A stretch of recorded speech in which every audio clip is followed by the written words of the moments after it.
I think we can get started, and I'm sure a couple of more people will dial in a few moments.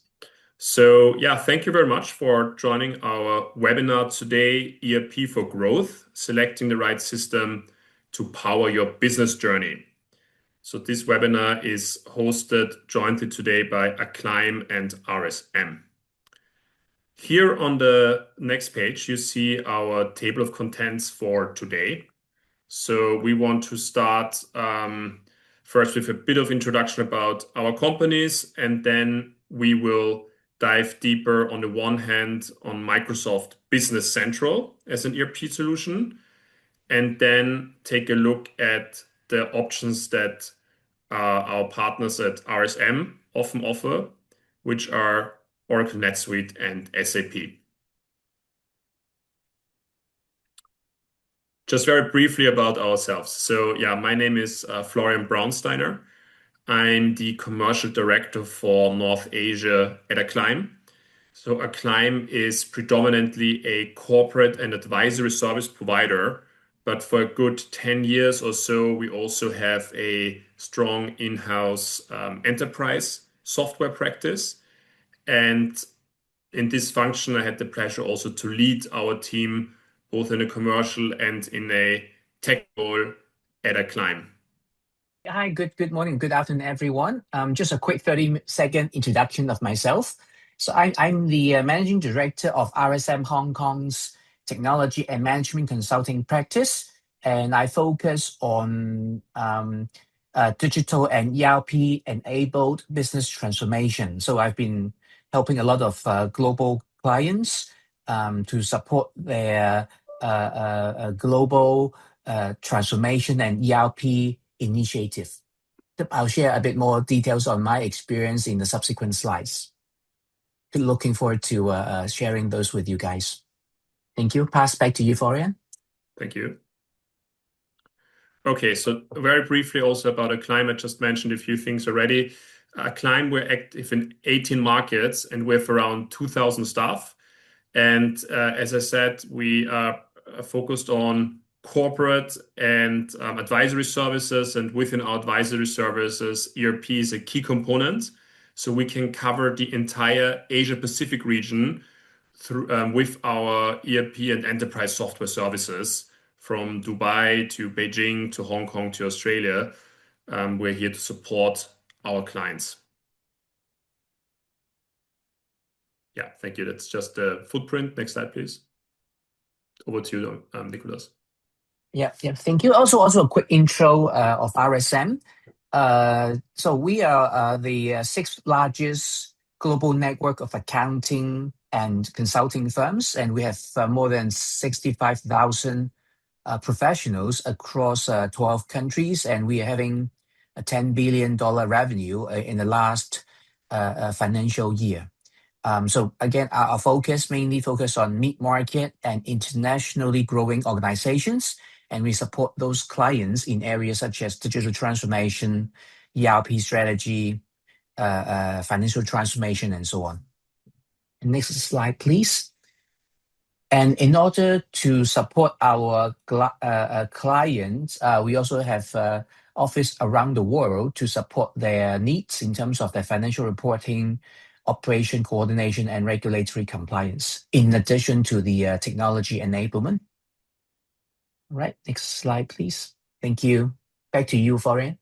Okay, so yeah, we kept it very short in the introduction because a lot of the services and other topics we just introduced will come back and we dive into more detail now. And the first part of the presentation will be about what we offer at Acclaim, which is services for ERP implementation for mid-sized company requirements. So to the next slide, please. Yes, okay, great. So yeah, let's start off with Microsoft Business Central. This is going to be the first system that we look at here today. We're also going to look at NetSuite and SAP in Nicholas' part. And so the idea what we want to present to you today is what is the right system for you when you are expanding maybe in a new location or when you want to scale your existing operation. how can you decide for yourself what system to choose and in which stage of your company life cycle does it fit your specific requirements? And we would like to start now with Microsoft Dynamics 365 Business Central, which is a solution, very popular solution for small and mid-sized companies. You might also know the name of the predecessor, Microsoft Navision, or also Microsoft AX. And so Business Central as the mid-tier solution is really an all-rounder system. And it comes with a couple of advantages. So first of all, um, these days, I would say 9 out of 10 clients that we work with will have a cloud-based application of Business Central, and that equips you with excellent cybersecurity provided by Microsoft. I think that's a big advantage. It comes also with several modules that really cover everything that you need to run your business. So we're going to dive into those models in a bit more detail later, but you see this already in the right-hand side here of the slide. We're talking about financial management, we're talking about sales and services, production, trading, which is very important for many of the clients that we work with. And as I just said, it has a high degree of functionality, but it also can blend in very well into your existing Microsoft environment that you might be, for instance, on an Azure cloud. Next slide, please. Okay, good. So I just want to already give you a bit of an overview here with one system that we very, very often are in touch with, other than Business Central. We also could have put here now NetSuite, that would have been okay too to some degree, but many, many times clients come to me. You might hear this in my accent. I'm actually a German speaker, so I have many German clients, and they may come to me and say, look, we have SAP back in our headquarter. We are a leading manufacturer in maybe the automotive space or in retail.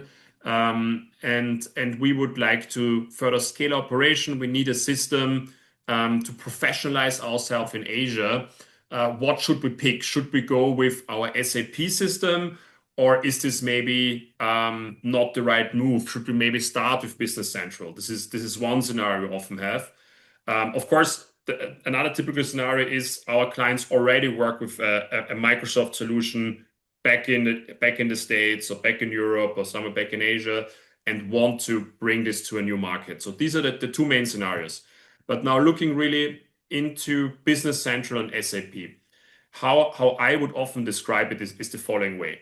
If you're starting out with already a moderate complexity at least, but you're not yet on a fully scaled subsidiary in a new country, I think Business Central will be the easier and better choice for you.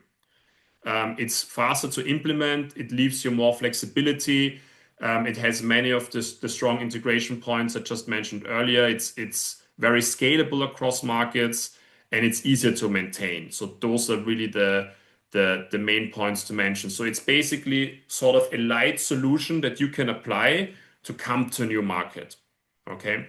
So often it would happen to us in the life cycle of a company that we would have, for instance, a manufacturer in the automotive space that says, okay, for the beginning, we actually don't have a fully fledged manufacturing like back in Europe, like back in the US. Instead, we may only have an assembly. So for that, Microsoft Business Central can be a very good solution, right?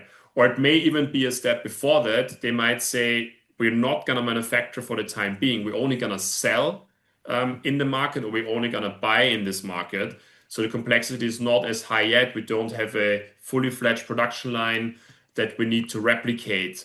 And so there as an entry mode and also coming to a certain maturity of the business, Business Central is a very good choice. But at the same time, what we've also often seen is maybe after a couple of years, the organization grows into such a size and such a complexity that there needs to be a full integration with a system like SAP back home. And that's often when we help with the transition away from Business Central.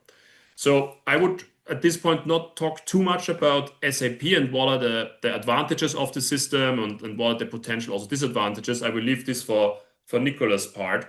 But I just wanted to say here that these two systems, in a way, they really depend on your life cycle and where you are in the moment of the implementation, and they can be interchangeable at a later point. Next slide, please. Okay, good. So I wanted to give you a bit of an overview how our clients predominantly use Business Central as an ERP system. So on the left-hand side, I have listed the most used modules that we implement for our clients. So those would be accounting. So everything around good housekeeping and bookkeeping that you need to have with your company. Then, very importantly, trade and inventory management. So we do work a lot with trading companies, for instance, trading companies that would be based in, let's say, Hong Kong as an example, and they would buy from many, many suppliers in Asia. They have warehousing needs, they have integration with warehousing and with their third-party logistics provider that need to be met. They need often to fulfill very, very quickly when orders come in, and all of this needs to be linked together with the accounting, right, in a system, in an ERP system. So those two models are very, very common.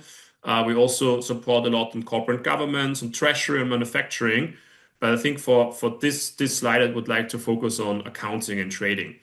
So what you can see on the right-hand side is a typical process that we often create for clients for posting invoices. So for instance, this could be taken out of an e-commerce example, right? So what I could imagine here is, let's say you run a e-commerce business in China. Let's take China as an example. You might be selling shoes, or you might be selling fashion goods, or whatever it may be. And your e-commerce store needs to be fully integrated with your ERP. Otherwise, you can't run your business. Every day you have maybe 100, maybe thousands of orders being placed on the e-commerce platform. And there needs to be a way how these systems communicate. So what we do is we create an interface. This can be a fully automated interface. This can even be a semi-automated interface where we would work with XML files, for instance. And every day, every minute, or whatever you require, there is a data drop between the e-commerce store and the ERP system. Typically at the end of the day, when we know how many products have been sold, this gets booked into the accounting and is fully accounted for. However, of course, that's only where the journey starts, right? Because then the next day you might need to restock those goods. For sure, you need to know how many goods do you still have in your warehouse. So that's the next interface that has to be built. There has to be an interface between Business Central and the warehousing to be sure that that we not just know how much shoes and we were able to sell or how much fashion goods we were able to sell yesterday, but that we also know how to restock. So really the centerpiece of the operation here is the ERP system, and Business Central offers you great flexibility to roll out any retail business, may it be in an offline setting, meaning stores, or may it be online, meaning e-commerce. And we had great success bringing a number of well-known brands into Asia on Business Central, and the complexity was absolutely manageable in such a case. So that would be one fully automated process that we often implement for clients who'd like to upgrade and professionalize their operations. Next slide, please. Okay, good. So I also wanted to give you on the next one or two slides some example of how does such an implementation actually go about? What are the different stages? So typically we start off with our clients with a discovering and planning stage where we come up with the requirements of the project. So this is something where we really need to sit down in detail and understand, for instance, for a trading company, what is the exact order flow? What is the layout of your trade documents? How many warehouses do you have? How are they integrated? How would you like to restructure your trade for more efficiently? So very often, actually, it also gets a project where we consult about operational efficiency. So those are the sort of questions that you might want to solve on the trading side. On the accounting side, there can be questions like, what sort of reports do you require that your CFO knows exactly what's happening in the business? Do you need a customized dashboard that shows you all the invoices that are outstanding, that shows you all your debtors, that shows you your working capital and so forth? So these are all things that we can develop for our clients and that we start thinking about in this stage. From there, obviously, we come into the deployment and testing. So that stage is typically where most of the work is actually with our team. Our clients at that moment are already a little bit out of the process because we went through all the planning together in the first stage. And then we hand it back to clients for the testing. So our clients go through a so-called UAT, user acceptance test, where you will test and try the system and find out for yourself if it meets the requirement. And following this, hopefully successful deployment, we also often stay on for, in some cases, many years as an outsourced support team, taking over really the servicing of the system. So troubleshooting, additional customizations you may need, additional interfaces that need to be created. So those are the project stages in an ERP system implementation. Okay. So I wanted to illustrate this also just briefly on a slide here to give you an example for how long this might take. And I think there's definitely some differences compared to an NetSuite or SAP implementation. So once again, the timeline is shorter. This project here is definitely already somewhat a longer project. So typically a Business Central implementation will last 3 months, maybe 6 months, in some cases more. We also have projects that might last 12 months, but it always starts similar. The first couple of weeks, maybe first month, are fully dedicated to understanding the requirements and then following from there, going into the implementation that you may need, into the go live, and often later on that there could be add-ons. For instance, here in phase 4, I listed that clients also want to integrate sometimes Dynamics 365 Sales, which is the Microsoft CRM solution, into the offering. And yeah, so this is just an outline for reference. And as I said, 3 to 6 months is a typical implementation timeline. Good. And yeah, we also thought in full transparency, we can give you some sort of cost overview, what such an implementation might set you back if you want to go ahead and roll out Business Central in your subsidiary or also back at home. So what you can see here is that the typical pricing that we have for the fully fledged implementation, right? So really tailoring the system to your needs, from the trade flow to the reports to the trade documents and many more items. We typically range in between 30 to 100,000 US dollars. Okay. So of course, if you have several modules to implement, like trading, accounting, manufacturing, maybe project and others, then you would probably be closer to 100,000 than to 30,000. So that simply depends on the complexity and on the specific requirements of each client. What I'd like to add here is that very often I get asked, oh, but can we just not use all the standard reports and all the standard functions that the system has to offer? And my answer is always, yes, you can, but I've never yet sat down with a business that doesn't have, in the end, quite specific requirements on the trade flows, on the documents that just need further refinement. So it does happen sometimes that is pretty straightforward. But as you know, any of you on this call today, the devil lies definitely in the details when it comes to software rollout. Okay, so what else? Sorry, can you just keep on the last slide? Yeah. So what else to consider here is the user support. So what we offer is that you actually don't need to hire your own ERP manager. I think you probably need to do that if you, Nicholas can tell us this later, but you probably need to do that if you work on SAP or NetSuite.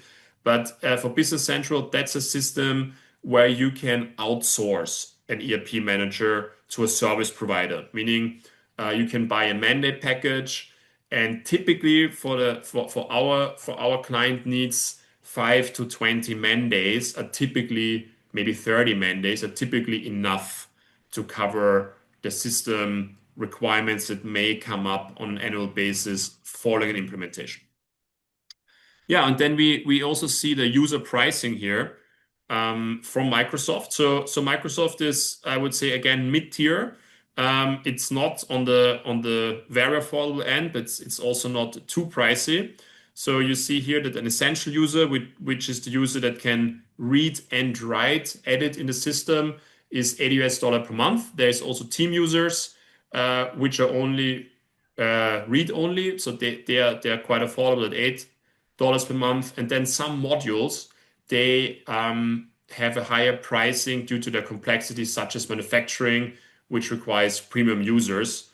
So yeah, those are 110 US as per Microsoft pricing these days. Next slide, please. All right, so I'd like to finish up on my end with just two case studies before I hand over to Nicholas. So the first case study I have here is a very typical client that we work with. That's a power tools manufacturer. So this is a company from Europe that has quite considerable sourcing volume in China. So and not just China, actually, there's also some Southeast Asia business, but predominantly China. So we're talking about more than $500 million US in sourcing volume. And we're also talking about many thousand containers that get shipped here on an annual basis. So that's a quite complex operation. And what we do here is we supported the client now for over 25 years on Navision and then on Microsoft. And actually, this client, I think, is a perfect case for today's discussion because now, since this year, they actually went to SAP. And we knew this. This was something that we were planning for 5 years already. And this is a totally normal development because the sourcing volume now got to such a level and such a complexity that it was necessary at some point to switch to SAP. So we supported this switch. Actually, for this particular client, we are even acting as an outsourced logistics and trading manager. This is part of our service portfolio. And so while we used to do this on Business Central in the past, we are now supporting on SAP, which is also fine for us from at least an operational perspective. We have not done the implementation. This would not be part of our work.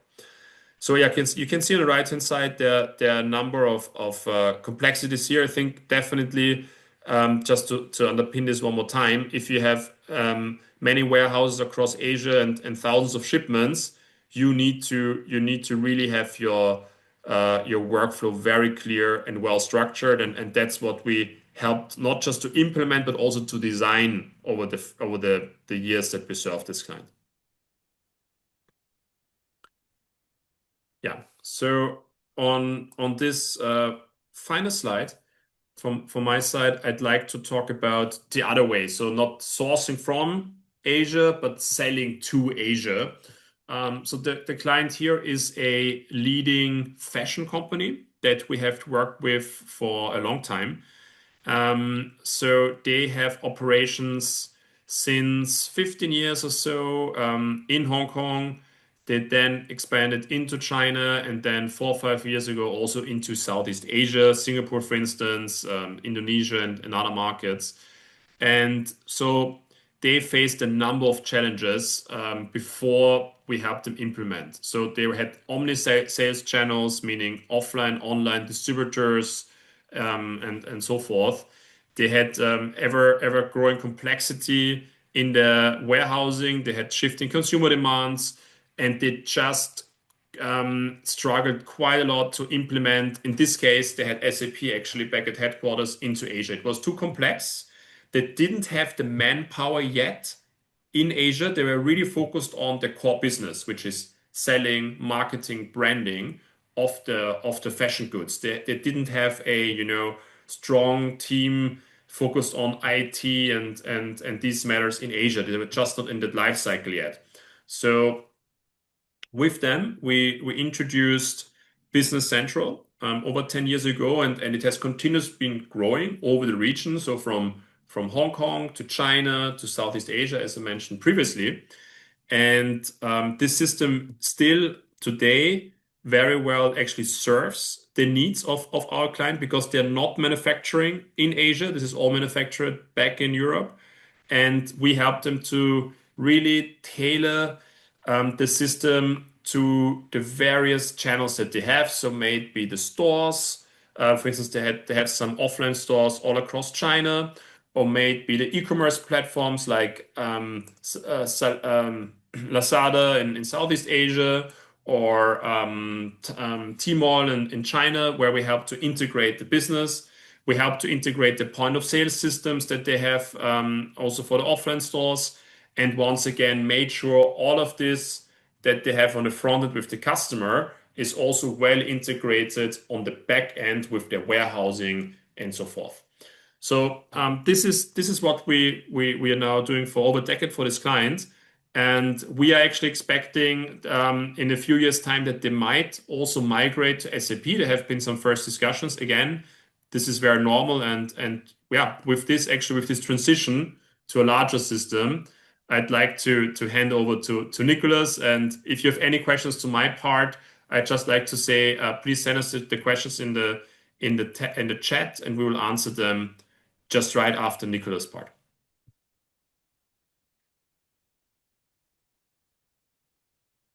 All right. Thank you, Florian, for the introduction and the description about how Microsoft ERP product, right, can support the growth of the various clients and industry. So probably in the next 20 to 25 minutes, I will pretty focus on the ERP strategy for company entering what I call a more mature stage of growth, where probably other ERP systems such as NetSuite or SAP may become relevant. Again, at the end of the day, it really depends on the client situation and the area that they expand in terms of functional expansion, geographic expansion. Microsoft could possibly be a good solution, but there are two other options that they can consider as well, right? And in my subsequent slide, I will also share some key success factors for ERP projects, and as well as some integration considerations, because none of the current systems will cover everything. So very likely on ERP projects, there will be integration with both other internal applications, as well as external integration with the various business partners, as well as service providers or banking partners, and so on. And also, we'll talk a bit about data migration strategy and some possibly a very hot topic on practical artificial intelligence use case across the finance and operation area. Good. I think, this slide is a good one. So I think what I try to elaborate a little bit on the ERP evolution across a business growth journey. Probably you can imagine that like a human being, right? When you grow, when you're a baby, when you grow to a child, and then you grow to a teenager as an adult, along your growth journey, probably you will have more complicated needs, right, along your journey. It's the same as a corporation, right? So as business grow, their operation and financial requirements also evolve significantly, right? Probably in the early stage, organizations typically rely on basic accounting system to simply manage their finance and cash flow. and manage the other functional perspective using a manual approach.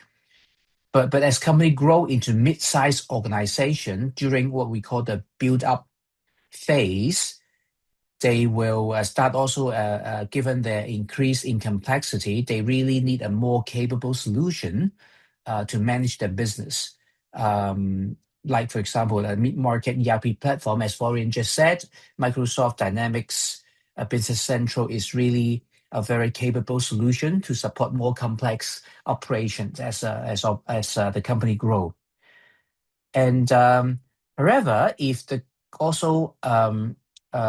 company try to grow further, especially like if they grow across, they expand in terms of expanding to multiple entities, if they expand into different countries, and also expand their business functions, some company will also tend to require more scalable ERP platforms such as NetSuite or SAP as some of the mainstream choices. Probably as Florian said, some of his clients also started with Business Central, which suit their business well, but when they expand, they also need, expand in certain ways, they also need complicated solution, like could be SAP or NetSuite, that to meet their business needs.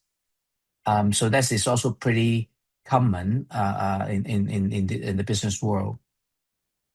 And in most cases, these platforms like NetSuite or SAP, they provide stronger capability in terms of, especially in the areas of financial consolidation, because as you grow, you will tend to have multiple entities with the business needs, but at the end of the day, you still need to manage the financials and the consolidations requirements, whether for internal management consideration as well as some to fulfill some statutory requirements at your various jurisdiction and tax needs as well.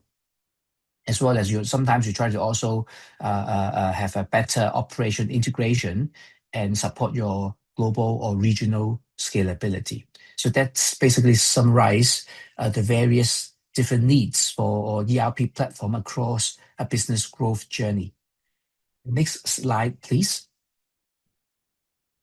All right, thank you. So I think I think this, I try to use this slide to summarize the again, not one size fit all, but some of the characteristics of your business you have when you try and to see whether Oracle or NetSuite or SAP may be your potential solution when you grow.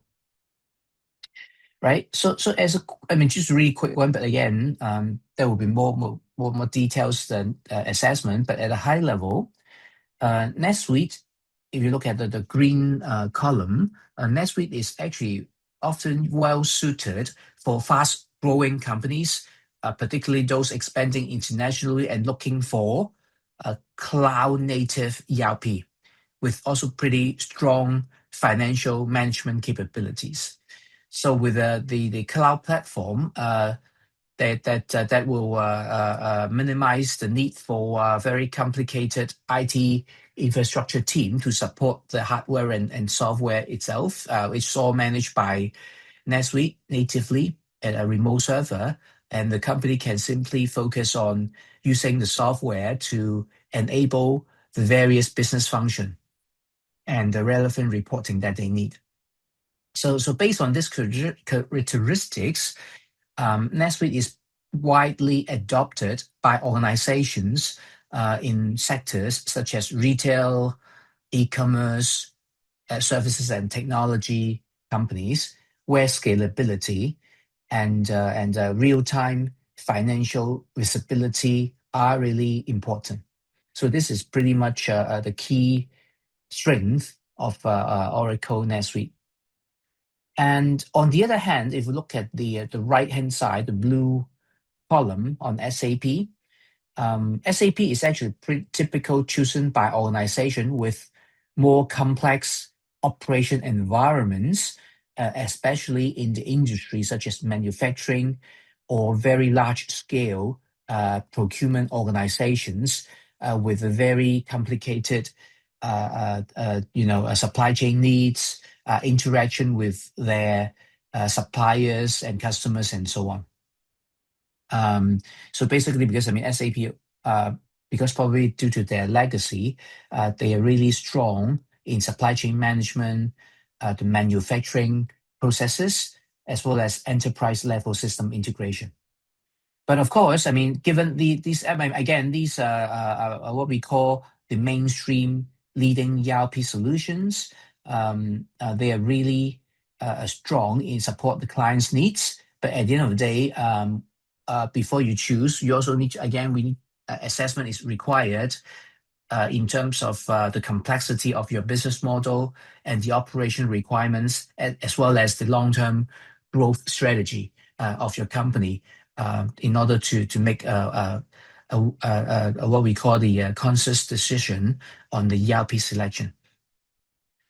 But of course, so this explained a bit at high level, a difference between Oracle and NetSuite. On the next slide, I would try to explain a bit more. Regardless of whatever ERP platform is selected, there are a number of key success factors that need to take into consideration when a company enter their ERP transformation journey. Right. Next slide, please. Great.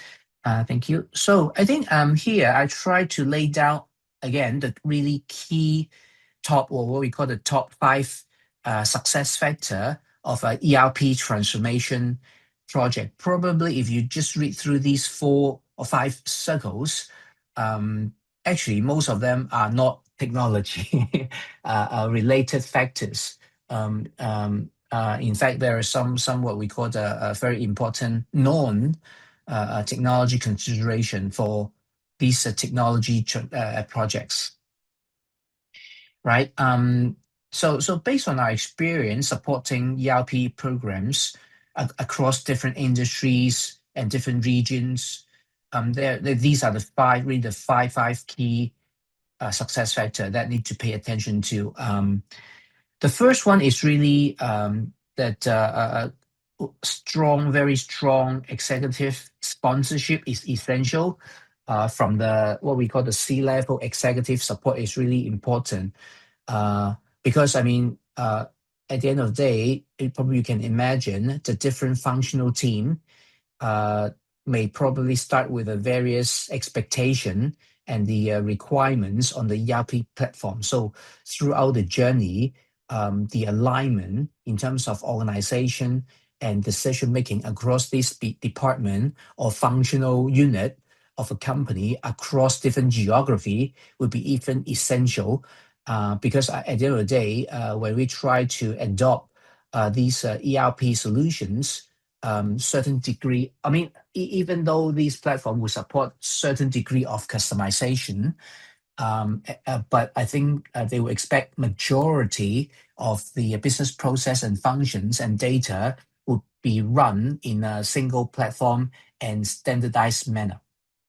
So this kind of alignment across various business unit or geography would be essential to lead to a successful implementation and the subsequent usage of the ERP platform, regardless whether it's Microsoft, Oracle, NetSuite, or SAP, or other some ERP solution.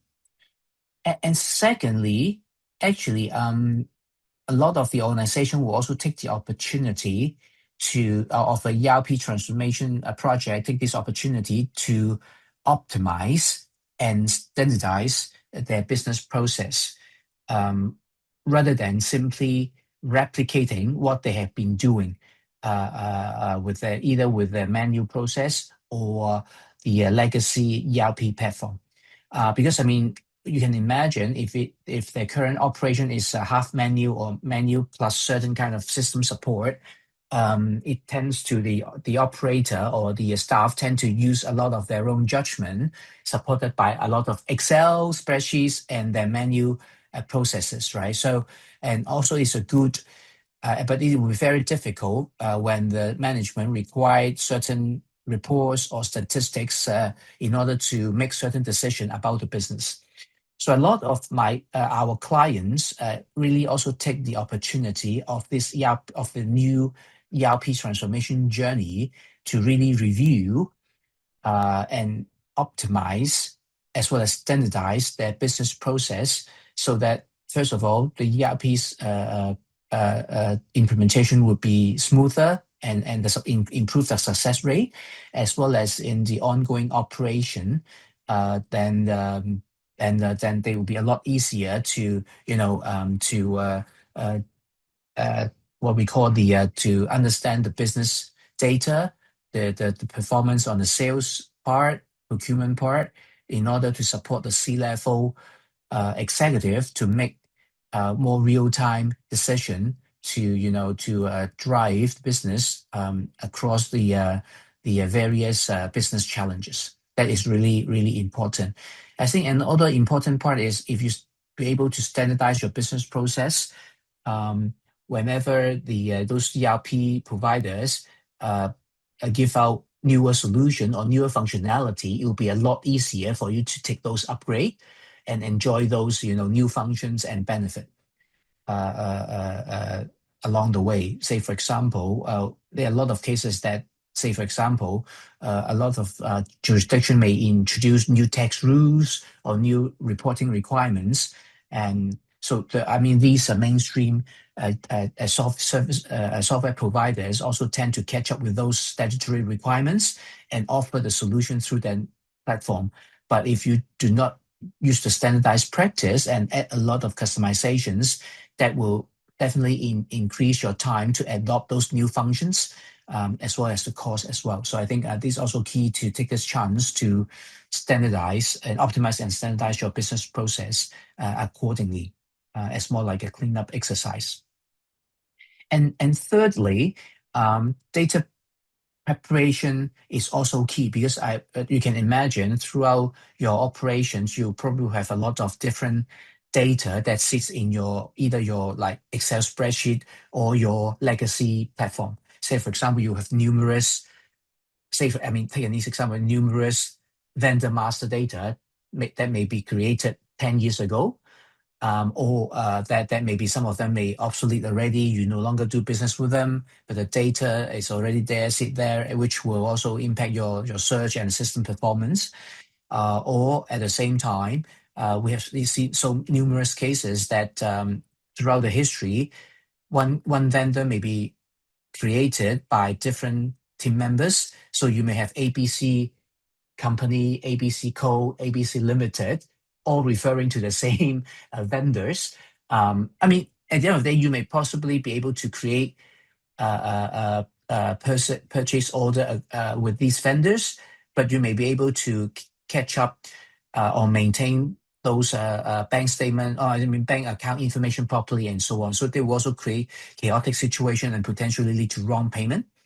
So usually our clients also take this opportunity with a new implementation of new platform to really clean up their master data, like clean up their customer data, clean up their vendor masters, maybe clean up their chart of account and so on, so that they can have a fresh start for their new ERP journey.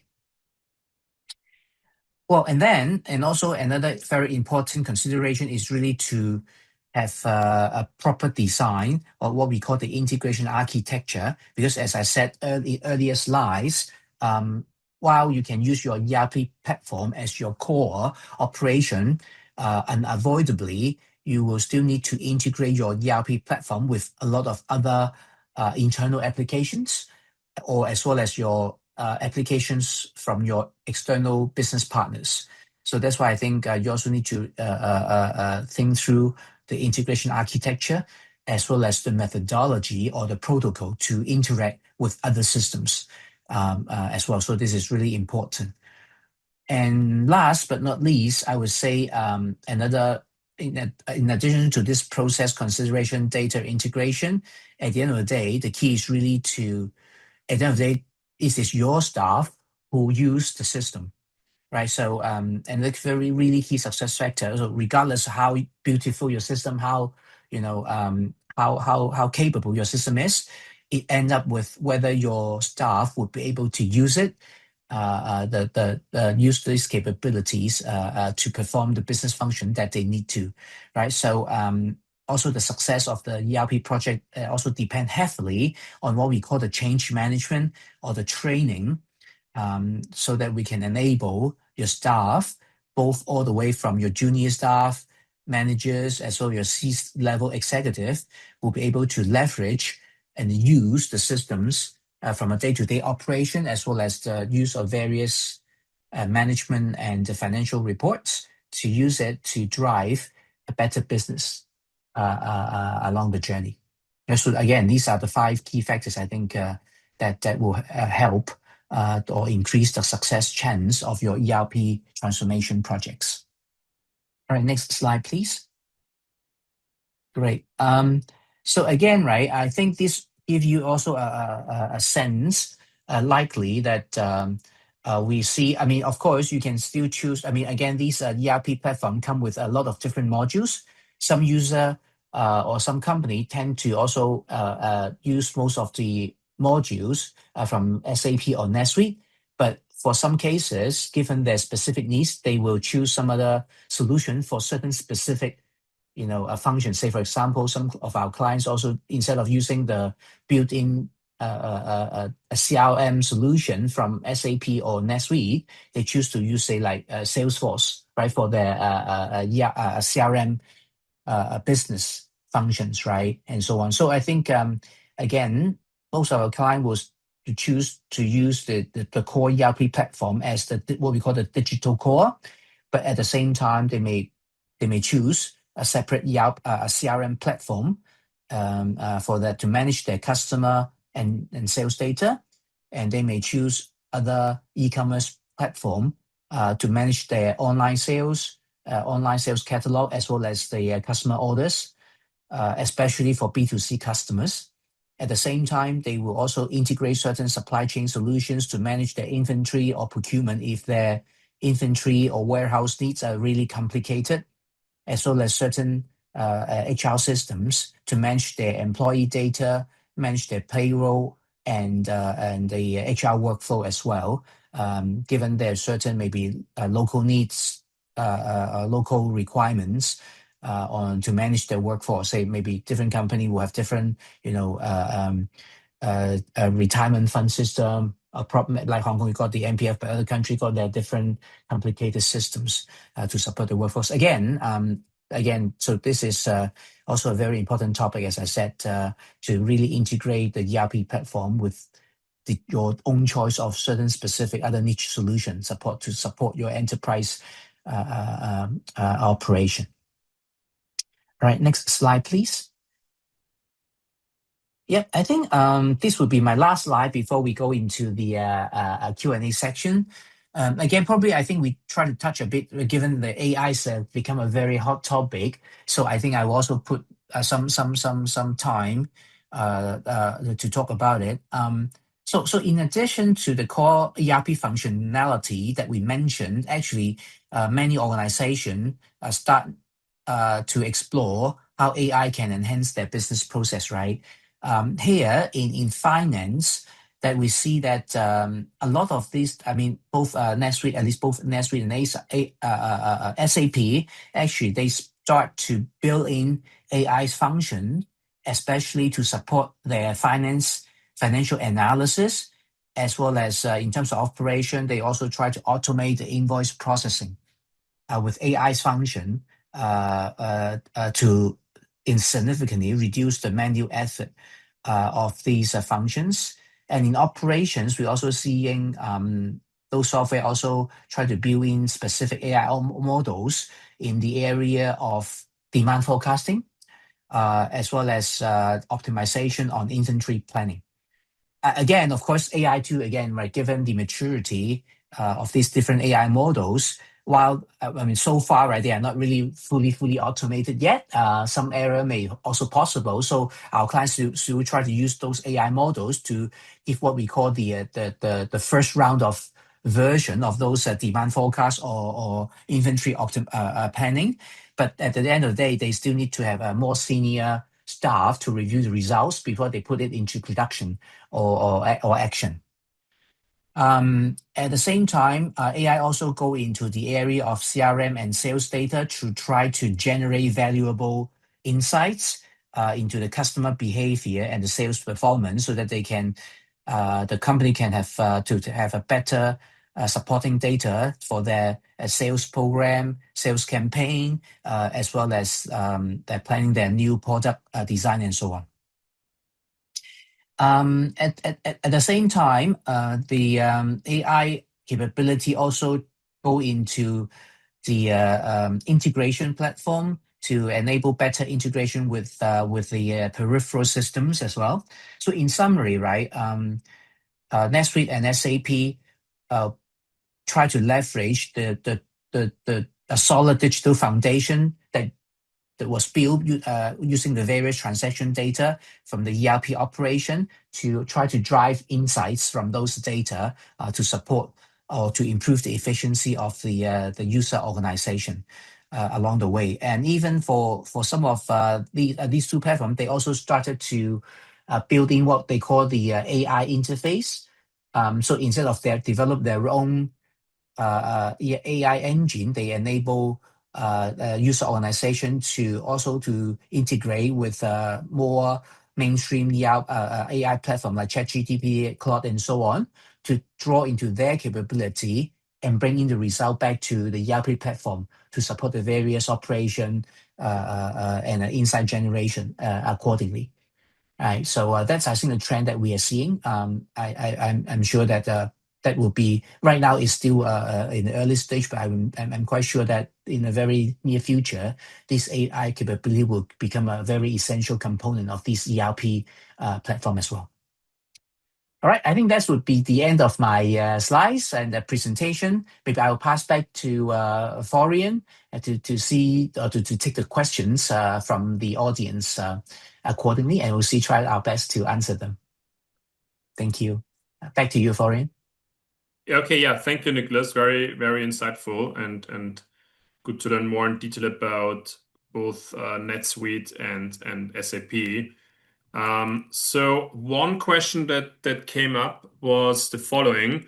So it says here, many companies are currently using mid-market ERP systems such as Business Central.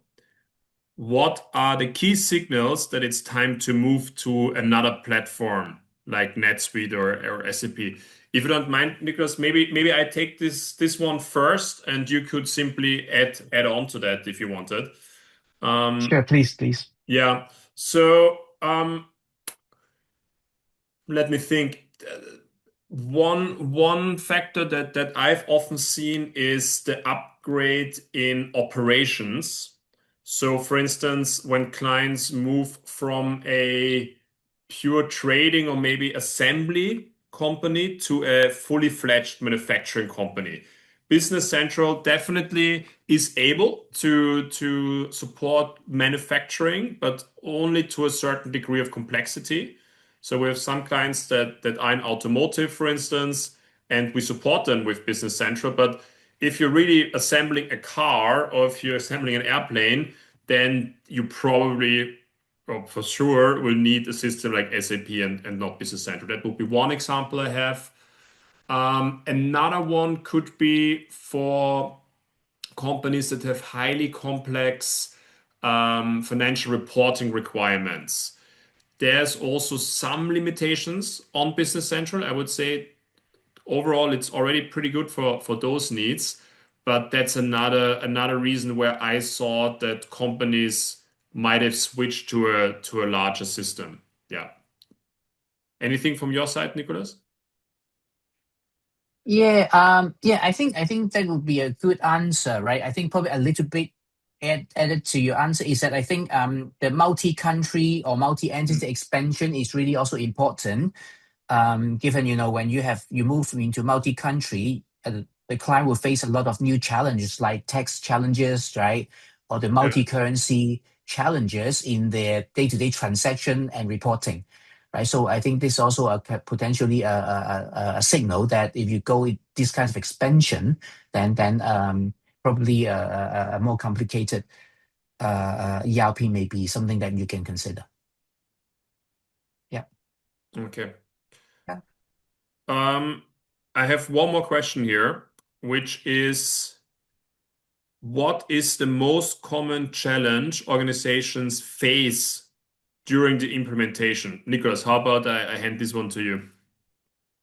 Sure, sure. Again, right? So given, the evolvement of these various technology systems, they're actually very flexible and capable now.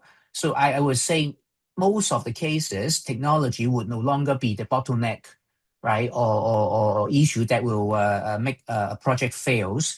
Again, we see that one of the key is really to drive, the key challenge would be really to drive the alignment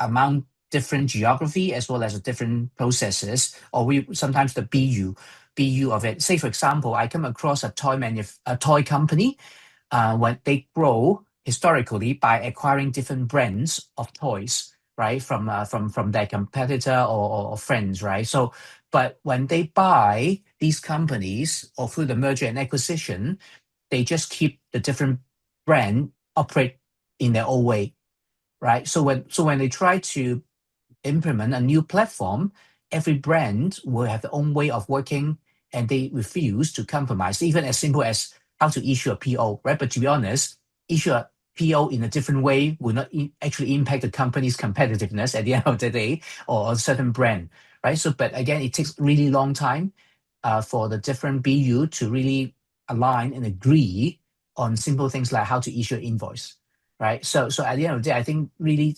the number one challenge would really to drive the alignment across the geography leaders as well as the probably the different BU around it.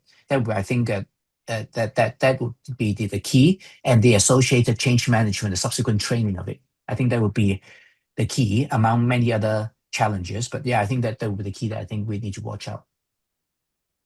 Okay. Yeah, okay. Maybe I can add one more challenge, but I think Nicholas, this is less on large system size like SAP, which is what I've sometimes seen as a challenge is if you have um, two teams working on the same project but in different jurisdictions. I'll give you an example.